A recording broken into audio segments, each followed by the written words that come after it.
Nature of Society, Part 1, Session 10. This evening, being the last session of our course for this term, we are going to review what was covered in the introductory course. To help with our review, here's a list of subjects covered this term. 1. The 5 elements essential to man. 2. Land, the only element that is not freely available. 3.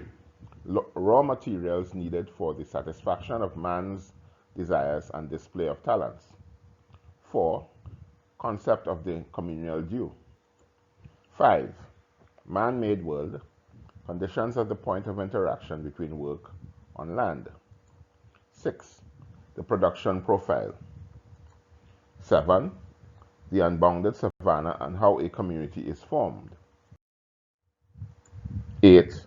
Wage levels created at the margin. 9.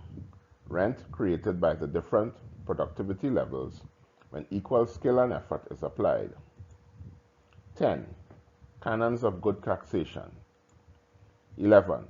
The hierarchy of society. 12.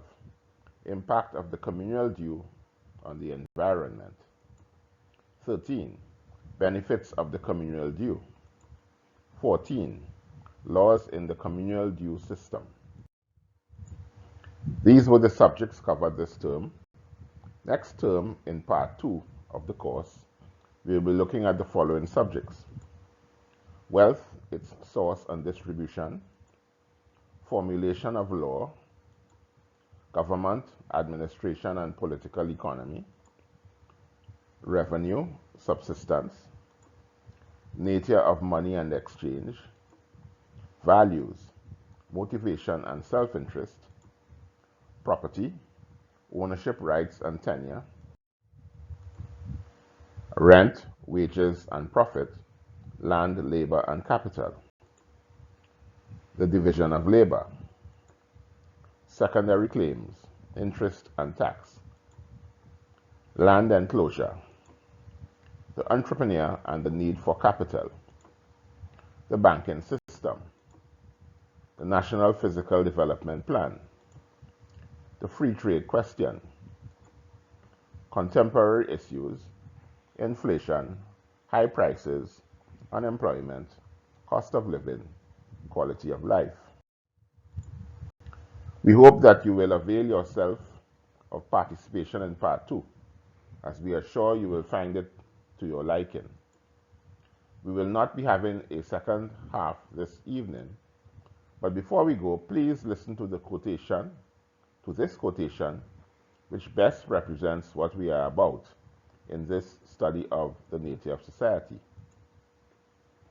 Social reform is not to be secured by noise and shouting, by complaints and denunciation, by the formation of parties or the making of revolutions, but by the awakening of thought and the progress of ideas.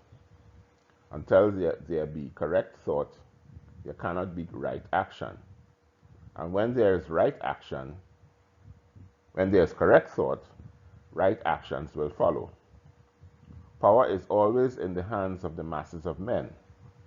What oppresses the masses is their own ignorance, their own short-sighted selfishness. It's taken from Social Problems by Henry George, and I'll just read it again. Social reform is not to be secured by noise and shouting, by complaints and denunciation, by the formation of parties or the making of revolutions, but by the awakening of thought and the progress of ideas. Until there be correct thought, there cannot be right action, and when there is correct thought, right actions will follow. Power is always in the hands of the masses of men. What oppresses the masses is their own ignorance, their own short-sighted selfishness. This course on the nature of society is about the awakening of thought and the progress of ideas. Join with us for Part 2 to continue with this. Thank you very much. Have a great break.